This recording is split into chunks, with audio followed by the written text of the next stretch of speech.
Voilà, merci na bana nzambe nyonso. Nasengi bino pour s'abonner na RK Pro TV pa ya mwana nga Rais Kangi. Donc vous s'abonner pa inaye RK Pro TV. Vous s'abonner ebele massivement de Tolobaka et pour na plus ba émission chrétienne mingi o nzamba sala makasi apesa makoki ya kochaka kati na bino bana nzambe batant oyo bokoki ko se retrouver na makambo nzambe. Donc na pesi bino directive bande konanga vous s'abonner na RK Pro TV et pas web bola na makambo nzambe nde bola. Tout ce qui est chrétien, donc des œuvres chrétiennes, pour la édification de l'église Corps de Christ. J'insiste, RK Pro TV, vous s'abonner massivement pour nous retrouver par ya Makamanzam. Dans ma part, il y a de la foi, et pour les Karakuna, et pas ya moi, Nabiso Raïs Kanye. Que le bon Dieu vous bénisse. FB International, Fiston Bassende, agence de fret maritime pour Paris en France, à destination de Kinshasa RDC. Tous vos colis, envoi express, envoi normal, conteneurs et autres. Confiance Nabiso na FB International, Fiston Bassende, en région parisienne, au 40 rue Jean Rossard, 77 380 Comble-la-Ville, en France. Contact, composé le plus 33 7 67 90 77 07. Et à Kinshasa RDC, votre contact au 72 avenue Maringa, commune de Kassavubu. Référence à Sosa Chaba. Téléphone plus 243 89 89 11 402. Le fret maritime. Ezali Mosala ya FB International. Fiston Bassende. Allez vite, vite. Mais alors, très vite, chez FB International, Fiston Bassende, qui salue, qui salue.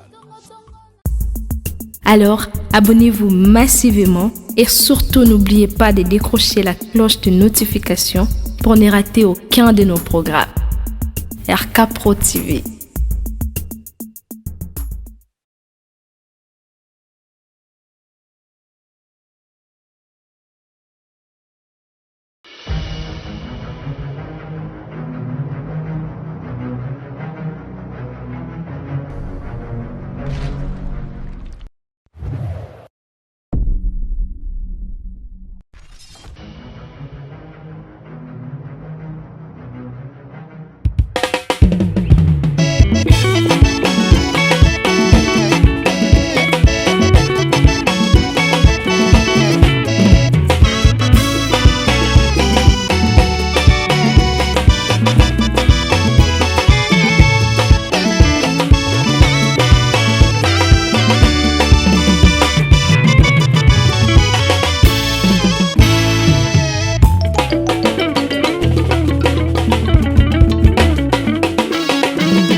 Alors, abonnez-vous massivement et surtout n'oubliez pas de décrocher la cloche de notification pour ne rater aucun de nos programmes.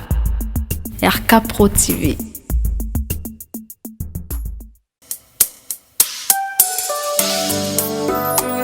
Mbote bonsoir na bandeko nyonso boza kolanda biso na oyo na Radio Parole Vie depuis Kinshasa, précisément dans la République démocratique du Congo. Tika Yesu Masia Nazareth nzamba kondima na biso a pambola bino. Alors bien aimé dans le Seigneur, oza branché na Radio Parole Vie nzamba pambola yo mingi partout ozwami Yesu Masia Nazareth oyaza mokonzi po bikisi na biso asala bino bolan.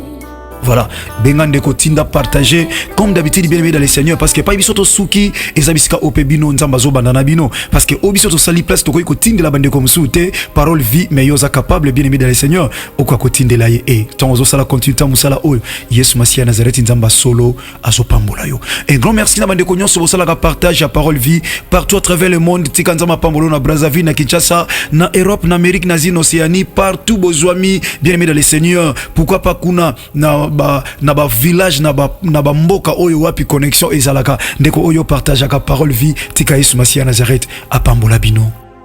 Et na microphone ezawa bino l'évangéliste Jean-Paul Mayata, pasteur de la foi. Et na la console kuna detozana DG Chris Kundenga DG zama pambolo pona sacrifice mwa na biso ozo kosala pona eteli lo bananzambe e koma bisika oyo ngana yo tokokina nu kofule makolo na biso te. Alors bien aimé dans le Seigneur, la fois passée tolobela ki ba principe mbale toloba ki ya liboso e sengeli na yo obanga taille ya ennemi te, parce que to mona ki solo ya Goliath liboso na Israël a telema pendant 40 jours afinga nzambe. Bien aimé batu afinga famille na bino bozo banga bango pona kombo balia batu yango toloba ki ko banga auteur pe ko banga grandeur te ya munguna ko banga ete ko banga pete ba sango nini yo ya sala makambo ba yebisa na tina na munguna wana adversaire wana yo kwa ko banga isoko bangi bien aimé dans le Seigneur okwa ko kolonga bitumba te, parce que père ezomema échec na kati ya vie ya mwana na nzambe kobanga ezomema échec ya toloba ki longola kobanga kombo na yete. Donc n'ayez pas peur de l'ennemi, kobanga yete bien aimé dans le Seigneur. Toloba ki eloko liboso ya mibale toloba ki bien aimé dans le Seigneur tango zo bunda bitumba bien aimé, il faut okanisa makambo nzamba salela kiyo. David abanga ki Goliath te, abanga ki renommé na été Saoul lokola roi zo bangisa yi. Alors cet homme c'est un guerrier depuis sa naissance s'il vous plaît, mais il abanga ki était David abanga ki était abaki c'est la David alobi yoza mwana muke David abanga ki te. David a signé qui est bien aimé confiance wana et ça qui David a kolonga bituma, parce qu'il n'a pas eu peur de cet homme, n'a pas eu peur de son histoire. Il y a des événements où il y a gagné na vie na ye. David n'avait pas peur de ça. David avait tellement confiance à ces dieux-là. Oh, alonga li kolona c'est pas ça li kolona c'est il est le Dieu qui domine dans les cieux, sur la terre et sous la terre. Obanga ponani.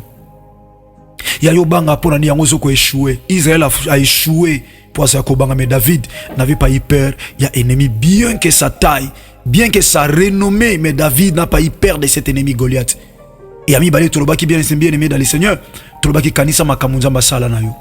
Si yo obela ba maladie o eboma batu yo kufate, yo bela ba maladie o eboma batu o lekana ba tala ndengo koma na étranger yo ya na ndenge nini o ya na condition nini oza nango na mboka o yo zali. Bien aimé tala nanu babi tumba o yo bunda po comme si ko zalelo. Bien aimé, pour simba vie au similelo sous la grâce de Dieu. Tala ba humiliation au leka kinango. Pour na batu musuku bandima kite yoko ozana bomoy. Mais tala na nusiko eta o yozanango. Alors quand tu es en face de l'ennemi, bien aimé, quand tu es en face de l'ennemi, tu dois d'abord te référer de tout ce que le Seigneur a fait pour toi. Nyonso nzamba salela yo. Nzambo atambusanga na ba désert, nzambo atambusanga na ba conditions difficiles, singa ona linga na kufa, singa oyo na zaki muto na ko vivre te na histoire ba parents ba betela ngai, na histoire oyo viva yo moko bien aimé na o ba betela yo, o réalisa que yo ko kai ko zana bo moité. Mais est-ce que bien aimé, eloko nina ngo est-ce que o ko empêcher le o ba te que yo poko affronter likambo wana. Si ba oba longa ki monguna wana basa ipeka batu lokola yo kanisa ndenge nzamba tambula na yo eloko mibale bien aimé, pensez toloba ki la fois passée, pensez ya omoni David tombazo lembise pas Saoul. David azwebisa Saoul alobita la tanda mandole sa mpata tata urs na lion baya bakanga mwana mpate ngana botola bango na maboku na yiye na manzaka na yepe na botola na munoko mwana mpate. De la même manière nous allons permettre de terrasser cette circoncis, cet adversaire. Alléluia. Na terrasser parce que nous avons longi sanga ba ours oba yoka munoko nga na olobate. Ba lion oba yoka munoko nga na zolobate bien aimé dans le Seigneur. David azoloba na roi zobanga. Bien aimé, batumusu na famille na mino kolobate no kwa kosalango. Kolobate tata leka kolongisa te yaya muta kosala te. Bien aimé dans le Seigneur. Ezali kambo agité, ezali kambo relation na nzambe. Si tu as confiance à ce Dieu là que nous appelons le grand vainqueur de Golgotha. L'homme qui a vaincu sur la mort de Golgotha, qui a réalisé des œuvres sur la croix de Golgotha. On a l'obara bien aimé dans le Seigneur, dans notre Père, partout aux hommes à travers le monde, que les œuvres de Jésus-Christ de Nazareth sur la croix m'imposent à la réussite. Même l'adversaire dans un dégueni. Les œuvres que Christ, notre Seigneur et Sauveur, a réalisées sur la mort de Golgotha nous donnent la victoire. Nous sommes de plus que vainqueurs. Alléluia. Par celui qui nous a aimés. Et celui qui nous a aimés s'appelle les lions de la tribu de Juda, les rejetons de David. Il y a ce Kobaksa la manne cachée, le serpent des rêves véritables que Moïse avait levé dans le désert. Ataba suyo panyoka mukili. Yesu Masia Nazareth azana bomoi. Pota wane komemona kufate. Alléluia. Ba pota motema bazokisi yo. O ba nyoka mukili oyoyo. Blamsu bazaki ba piri yo bazokisi yo. Tika na bisa pota wana o adversaire azokisi yo. Bien aimé yeba ete eko kitsa mutunu na mabelete parce que lorsque Moïse avait pleuré, oh Yesu Masia Nazareth nzamba ebisi Moïse, zwa mwana zwa nyoka motako tya likolo nzete. Soki moko basuye atombola biso likolo tala. Soka tali kaka likolo akokufa te, akozwa bomo. Ata misusi bakufi ya kokufa te. Vous savez bien aimé. Toi sous n'attends à bikeko. Toi sous n'attends à serpent de reins à maboko abatu. Mais nous avons besoin de serpent de reins, le véritable serpent qui est Jésus-Christ de Nazareth. Oya mataki na nzete. Au Bible lobi nani oya kotombo la misu likola tali kurekulus. Parce que la croix c'est le lieu de la condamnation de l'ennemi Satan. Alléluia. L'ennemi sera condamné. L'adversaire Satan. L'adversaire Satan à cause de la condamné na croix parce que Christ avait allongé na ngomba Golgotha. Nous croyons la parole divine, la parole qui n'a jamais changé. David alobi ton serviteur abando bomaliona urs abanga ete. Bien aimé, nous avons baxé 3 principes pour ça 5 principes oko long sabiso na bitumba oyo liboso na mungu na topé adversaire. Aujourd'hui nous avons 3 principes parce que la fois passée on en avait donné 2. Et aujourd'hui, on va compléter les 3 pour faire 5. Et un grand merci à pasteur héritier Bissiam, le PDG de cette entreprise, de cette radio Parole Vie Nzamba Pambolé, parce que on est ensemble avec lui, mon fils que j'aime tellement beaucoup, à qui il y a la grâce de Dieu, parce que moi, na maïla le baloko tata naï. Moi, na zoba. Alingami tal sa ke ya jaye. Mais biso et abisote et ande tata na biso Christ. C'est ça qu'apôtre Paul a dit, soyez mes imitateurs, n'enganaza imitateur à Christ. Merci, n'a passé héritier Bissiam. Bien aimé, principe yamine, ou amkola lelo. Na fandika na mukana 1 Samuel chapitre 17, na verset 36. 1 Samuel chapitre 17, verset 36. Qu'est-ce que David a dit à participer?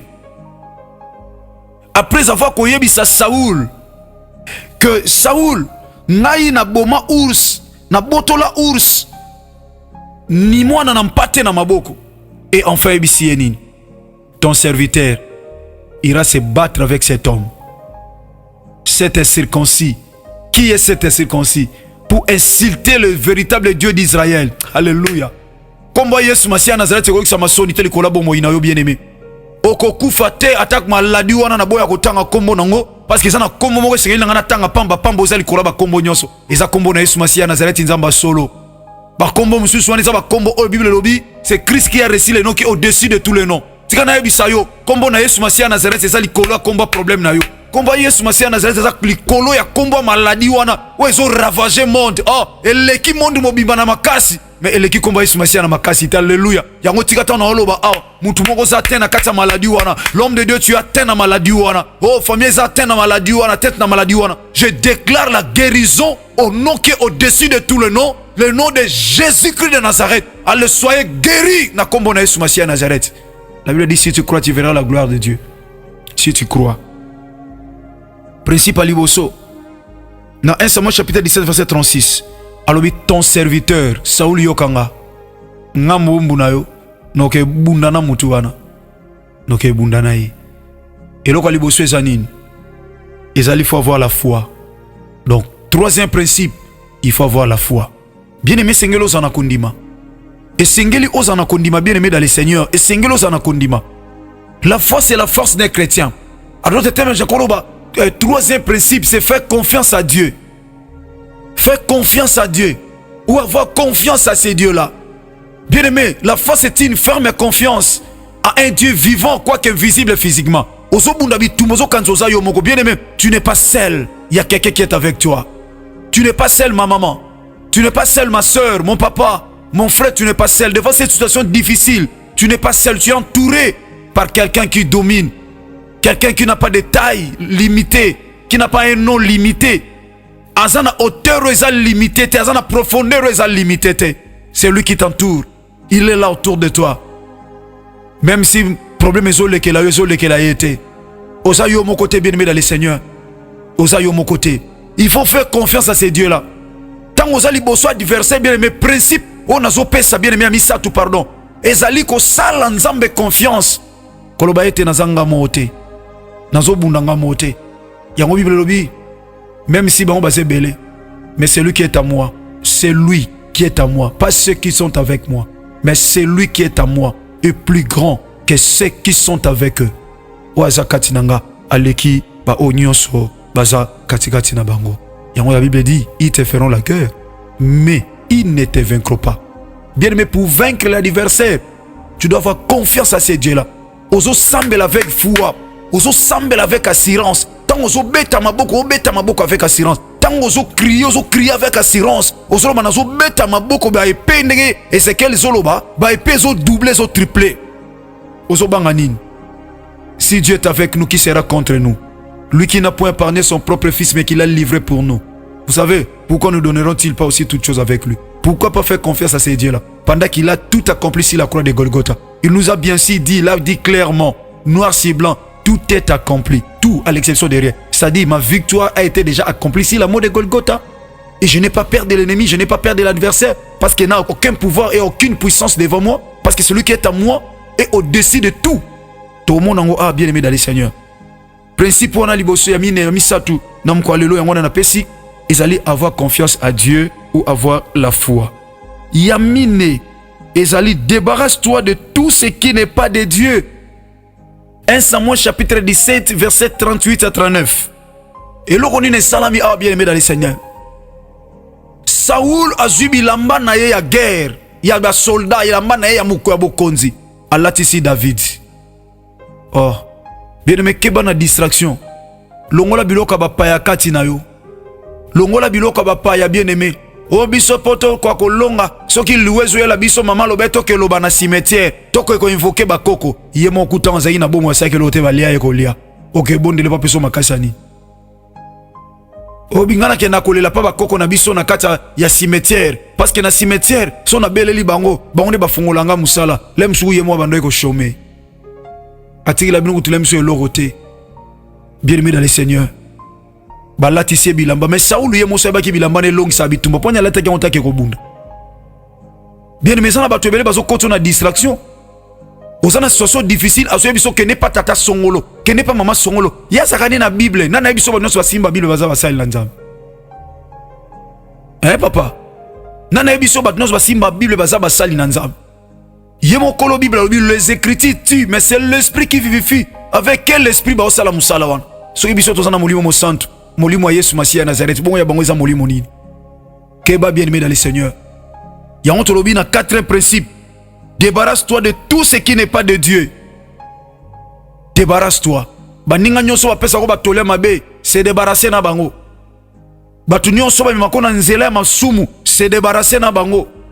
Batu nyonso bamimako nzela soli kambo ye zwa na osinga wana zwa mai wana sala bolobi ko za na singate kolonga ennemi. Pour vaincre l'adversaire on n'a pas besoin ya basinga. Pour vaincre l'adversaire on n'a pas besoin de l'eau. Pour vaincre l'adversaire on n'a pas besoin de quoi que ce soit, bien aimé. On a seulement besoin de Jésus-Christ de Nazareth qui est notre Seigneur et Sauveur. On a seulement besoin de Jésus-Christ de Nazareth. On a besoin de Christ. On a besoin de Christ. C'est lui qui peut nous faire sortir de cette situation difficile. Yemtako sala biso to bima na situation o. Ya on te lui débarrasse-toi. Balati bilamba, balati sié. David a sali premier pas. Alors je ne suis pas coutumier. La Bible dit il s'est débarrassé de cette tenue. Il s'est débarrassé de cette tenue. A se débarrasser qui n'a. kabwana na batu nyonso ou apesa ko tolia mabe bon bazo peso échec bazo ke yeto le somo ta papa. Oui, pourquoi Pierre awanga na Christ parce que inoye to la moto papa falatika papa ba yeto la moto na ba wasala Yesu Masia confiance kata mali les ans okufa te parce que Christ azawana mais yake yeto la moto papa ko yeto la moto papa bien mais le Seigneur tala makameme mela ye awanga ni Christ asali li sumu na moto yozaki na Christ awangani avant kutu Christ atalai. Bien-aimé, débarrasse-toi na ba oyo nyonso bazali ko memelayo makambo ya mabe po otika Christ ondimela banzamba lokuta oyo bakufa oyo bazana sama bele balokola ba Moïse basali na nzambe bakufa bazala banzambe te nyonso akufa asekwa taza mosali na nzambe aza nzambe te azaka mosali na nzambe to muta mukili. Yesu Masia Nazareth pambola bino bana notre Père partout vos amis à travers le monde.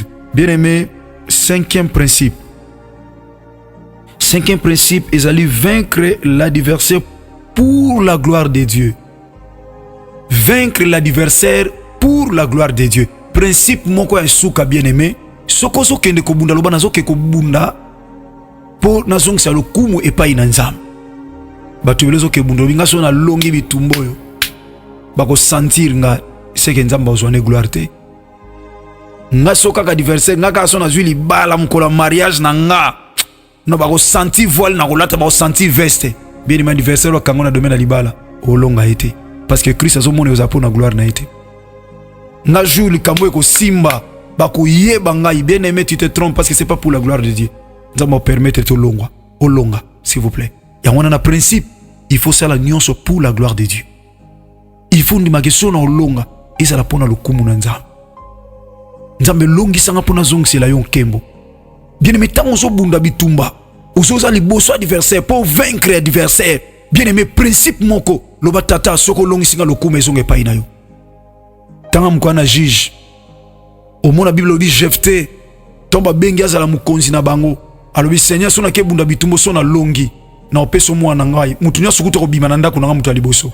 Na opesa yo asalela azonga boy akuta mtu alibosa so bimamona neka moko fille unique asalelo ote a regretta mais souvent na lobaki na mwana bimamba papa o loba itike kokisa makabo na ke déclarer virginité nanga et puis na ke osala nzambe c'est pelan bien quand zo ke bunda bitumba o loba tata soki na longi bitumba oyo kembo ko zonge paina yo kembo ko zonga soki na zweloko na zoluka na bomo inanga tata na ko songisela yo kembo.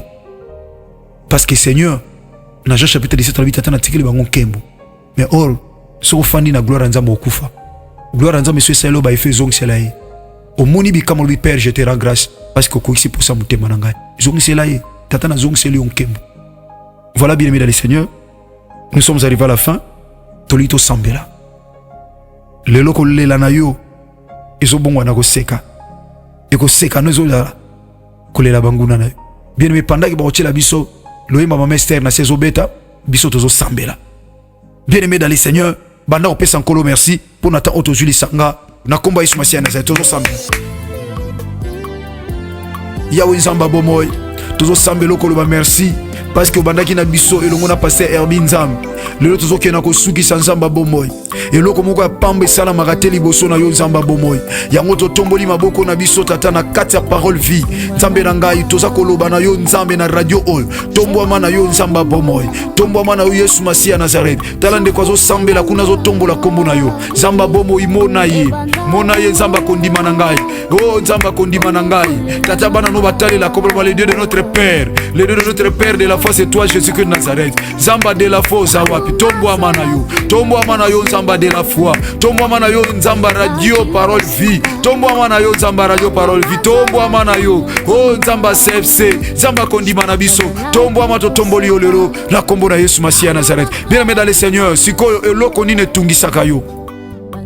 Pendant que loyembo zoyemba mame sera zoyemba ora ba pasi nange banda bomwana souffrance nanga banda bomwana bien aimé ko sekano c'est possible comme akolela na bango pendant que maman Esther yembe kupula zoemba lo yembo zo ko inspirer biso bien aimé dans le Seigneur comment on était kolela na biso banda bomwana o souffrance na biso banda ko bomwana mais tala lelo nzamba zo bongola ko seka na biso komi kolela na bango bien aimé ko beta maboko Ezekiel azoloba tant zo bunda liboso du verset poto vaincre tant zo beta maboko ba épée zo doublé zo triplé ya mwana bien aimé dans le Seigneur oko beta maboko ba épée doublé et l'un d'adversaire na confiance oza na pas ina nzam bien aimé pozo ndima ite sa pona gloire nzam pe ozo ndima ite ozo bunda te pona biloko eza yo na mzoto oza na confiance ya biloko famille na binote mais ozo bunda na kombo na Yesu Masia Nazareth lokola David akitaki na sa longoli bilamba lobi je ne suis pas accoutumé il s'est débarrassé de la tenue donc wapi apesa ke pas Saoul akitaki na sa zo kilibanga po aloba ete na kolonga na kombo na Yesu Masia Nazareth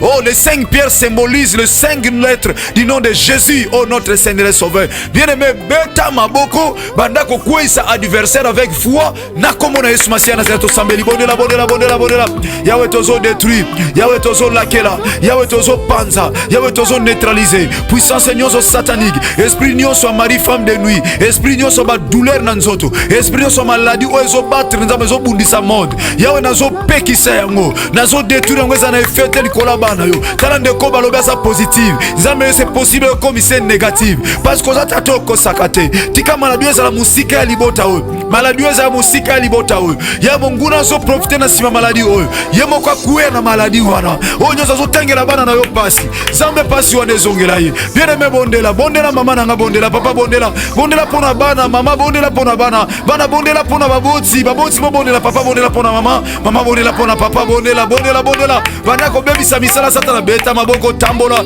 yaya beta maboko banda ko intercéder atana mutuka yaya ofandi bazome mayo bondela yaya bondela ozolanda parole vie bien aimé bondela oyebite lozo kendete yaya oyebite nini bongisa mina liboso oyebite na musala na yo babongisi nini oyebite bien aimé po ozokende rendez-vous wana makamnine koleka yaya makamnine koleka banda ko kwese ennemi oza déjà na ba principe bien aimé banda ko vaincre l'adversaire beta maboko bondela yawe nazo bondela nazo soutenir mama oyo nazo soutenir papa oyo nazo soutenir mon frère otata azokende rendez-vous ebite koleka ndenge nini azokende rendez-vous nzambe na préfecture azokende rendez-vous nzambe na ambassade azokende rendez-vous nzambe pa ya médecin azokende rendez-vous a musala azokende rendez-vous songolo yo somona ye wana na nzela yaya ye wana zobonga makende ye wana na nzela zokende yawe mona mwana na yo nzamba bomoy tarande kora kuna maladi l'hôpital si yazo belisa mutu taya kuna kutu yemo kwa zobela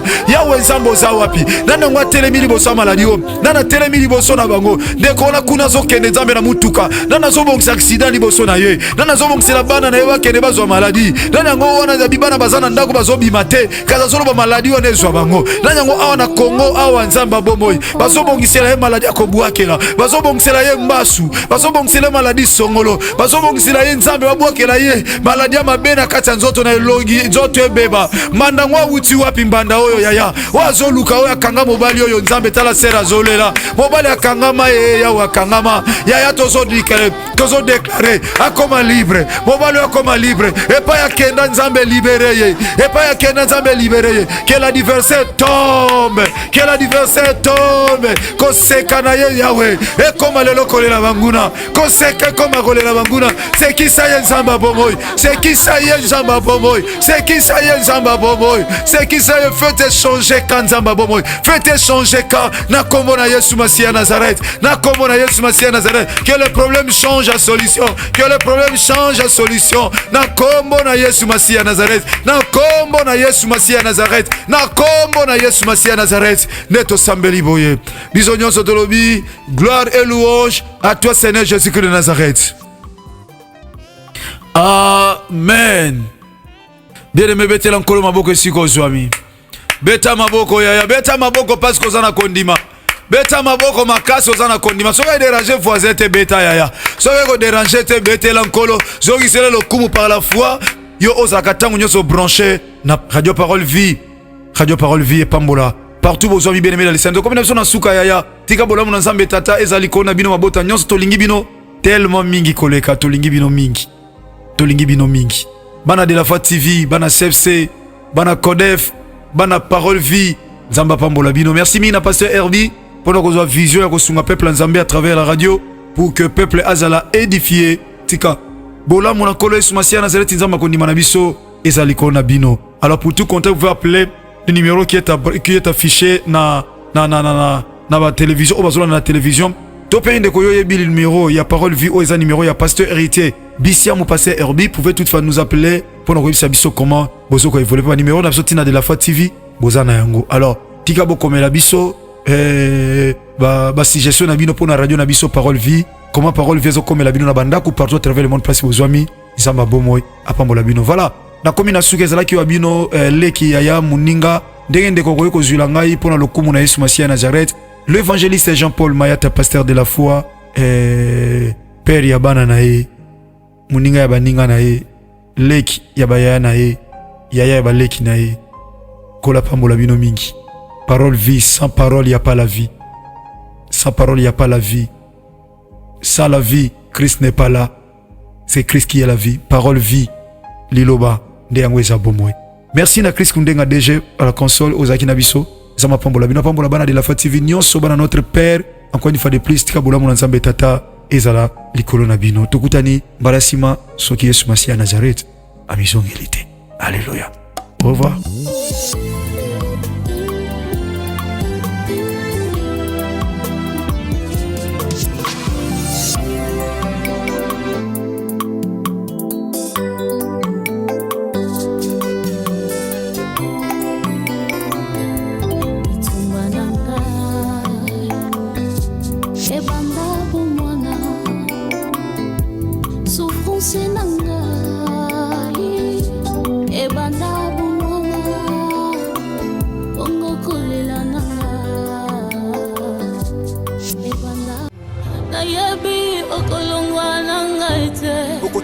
Soki mokete mosantu, je crois ça.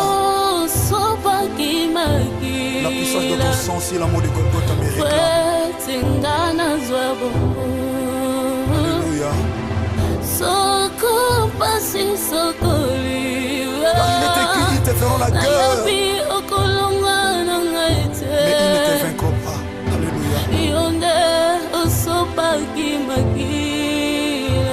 C'est le sang qui couvre le sang d'Abel.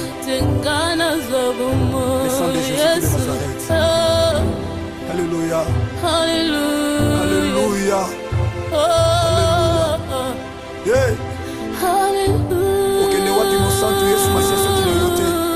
Tango malade mati mwinganga ba condamné Yahweh Yosu ya lokola métier par excellence. Alléluia. Libote sanga tina yonde tina na biso. Ataba pasi atakozanga nzambe.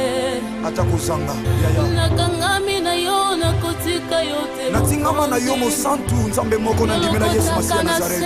Otomboli opesi tina. Le Dieu de ma foi, c'est toi Jésus. Alléluia. Tina ya kolanda yo na binanga. Oh. Alléluia. Mokili babwakaki bamonaki loko ya. Bazobwaka tango yo zotombola mosantu. Na miso ya bato nani akokaki kotala ngai Yesu. Eloko ezanga tina ozokomisa tina. Elokoti opesi tina nzamba bomoy. Alléluia. Yango ngai natomboli yo. Tika totombola mosantu Yesu Masia Nazareth. Sambo ya matana ikulusu akufa pesa bongo ikotomeka. Oh. Le Sèvre de Jésus de Nazareth, il a croix mes pose à la récite. Oh, mon pateli, abomoinanga. Oboya kolala pe kondima. Alléluia. Atana bengi sécurité ba kolala soki ba relever bango te me yo la. Ananda kayona tina zamba mayata. Esika yo lokotanga motema nanga mokote mwe. Alléluia. Ibota basundola tata yo. De ma vie, c'est toi, Jésus, Jésus, Jésus de Nazareth. C'est l'unique grand vainqueur de Golgotha, c'est toi. Alléluia. Atababengani na ndaku. Atamaladi la tinzoto. Alléluia. Jésus. Alléluia. Ta stérilité, la dit macholi batongi, Jésus. Alléluia. Tu es là, Jésus de Nazareth. Tu es là. Esther, il est là. Nana kayona tina nzamba bomoye. Ulona kena tina. Akapa milene osalelanga nana kokaki kosalango. Il ne ne déçois jamais. eloko ya pamba na miso bato Même bato bamoni pamba nzambe ozotombola moto bamoni pamba. nakomi na ntina nasanjola nani soki yo te nani mosusu nakoki koyembela soki yo te nani mosusu nakoki kosanjola kaka yo tokokanisa yo na nani Zamba Nazarete nazimela kaka yo Zamba momo ye azalelaka yo papa.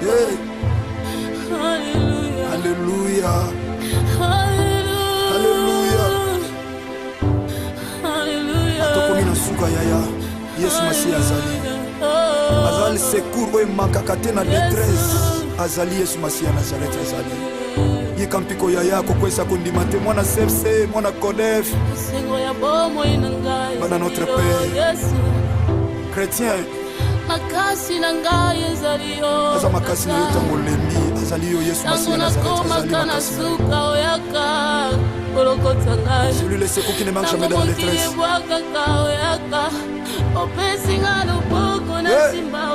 Alléluia. Alléluia. Nani akoki kosala boye lokola yo nzamba bomoi nani alokotaka lokola yo papa papa ya bitiki ya mofele na baveve le père des orphelins, le mari de veuve, le défenseur des veuves, Alléluia. Tukesika nyonso tata message ezokota ebondisa mitema. Alléluia. Ebondisa mitema ezoki n'abandonnez pas votre assurance yaya à laquelle est attachée une grande rémunération. N'abandonnez pas. Mon ACFC, mon ACODEF, chrétien, partout à travers le monde. Alléluia. Bana de la foi TV.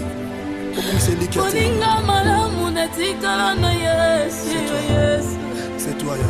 Natango ya pasi yo nandakala salo kino na konda eloko esalama te boyo bengaki ye moninga na yo kanga mpe lokola moninga Yesu nasalelaka yo na mikabi na maboko na yo nzamba bobo lokola instrument ya pamba nalingi osalela ngai lokola moumbu Yesu na kiti sala lulengo lingi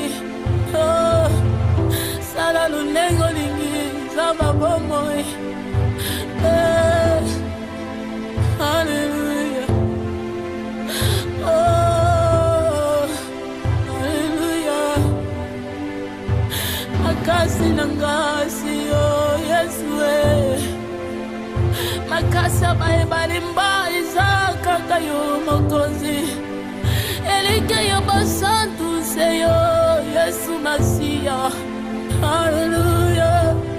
Oh Jésus, Jésus, Jésus, Jésus nalingaka yo ya solo yebi yango nakabela yo bolinge nanga yebi yango Yesu napekisa bolinge nanga na makambo mabe nakaba yango epana yo nzamba